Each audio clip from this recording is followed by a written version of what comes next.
নবীজি সাল্লাল্লাহু আলাইহি ওয়াসাল্লাম যে গাধার পিঠে চড়তেন, নবী পাকের ইন্তেকালের পরে ওই গাধা নিজে নিজে কূপের মধ্যে পড়ে নিজের জীবন দিয়ে দিয়েছে। নবী সাল্লাল্লাহু আলাইহি ওয়াসাল্লামের ইন্তেকালের পরে যে উটনি, আল্লাহ নবী সাল্লাল্লাহু আলাইহি ওয়াসাল্লাম উটনি মানে মহিলা জাতের উট, এই উটনিতে চড়তেন।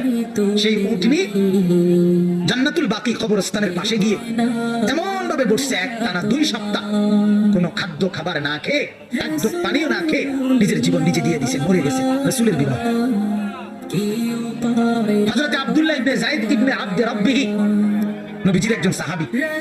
সর্বপ্রথম আজানের যে বাক্যগুলো যিনি স্বপ্নে দেখছে, এই সাহাবী আব্দুল্লাহ ইবনে যায়েদ ইবনে আব্দ রাব্বিহি, এই উনি বাগানের মধ্যে কাজ করতেছিলেন, খেজুর বা আঙ্গুরের বাগানে। এই অবস্থায় ওনার কানে আওয়াজ পড়ছে, সরদারে দু আলম নবীজি ইন্তেকাল করছে। এই কথাটা ওনার কানে আওয়াজ পড়ছে, শুনছে আর কি, নবীজি কি হয়েছে, ইন্তেকাল। সাথে সাথে কিতাবে আছে, উনি হাত তুলে আল্লাহকে বলছে, আল্লাহ এই চোখ দিয়ে যদি এরপরে আর নবীকেই না দেখি তো মাওলা তোমার কাছে ফরিয়াদ, এই চোখ দিয়ে যেন আর পৃথিবীর কিছুই না দেখি, এই কান দিয়ে যদি তোমার বন্ধুর কথা না শুনি, রব্বুল আলামিন যে চোখ আর নবী দেখবে না, এই চোখে আমি আর কিছু দেখতে চাই না।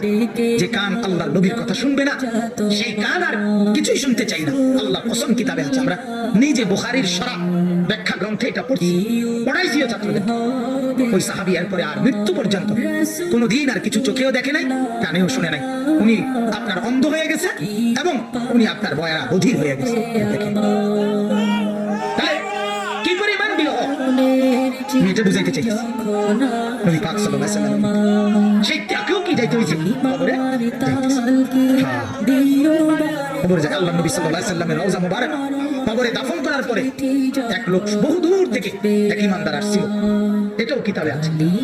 আয়েশা আল্লাহ নবী সাল্লাল্লাহু আলাইহি ওয়াসাল্লামকে আয়েশার পায় নাই, দেখে নাই, এই কবরের মাটির মধ্যে চিৎকার দিয়ে জীবন দিল।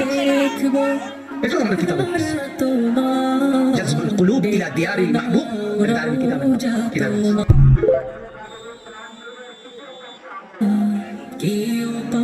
হযরত আব্দুল্লাহ ইবনে যায়েদ ইবনে আব্দ রাব্বিহি নবীজির একজন সাহাবী। সর্বপ্রথম আজানের যে বাক্যগুলো যিনি স্বপ্নে দেখছে, এই সাহাবী আব্দুল্লাহ ইবনে যায়েদ ইবনে আব্দ রাব্বিহি, এই উনি বাগানের মধ্যে কাজ করতেছিলেন, খেজুর বা আঙ্গুরের বাগানে। এই অবস্থায় ওনার কানে আওয়াজ পড়ছে, সরদারে দু আলম নবীজি ইন্তেকাল করছে। এই কথাটা ওনার কানে আওয়াজ পড়ছে, শুনছে আর কি, নবীজি কি হয়েছে, ইন্তেকাল।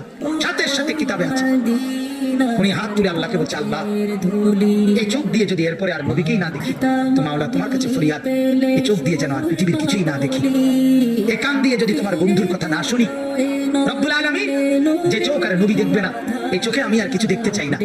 যে কান আল্লাহর নবীর কথা শুনবে না, সেই কান আর কিছুই শুনতে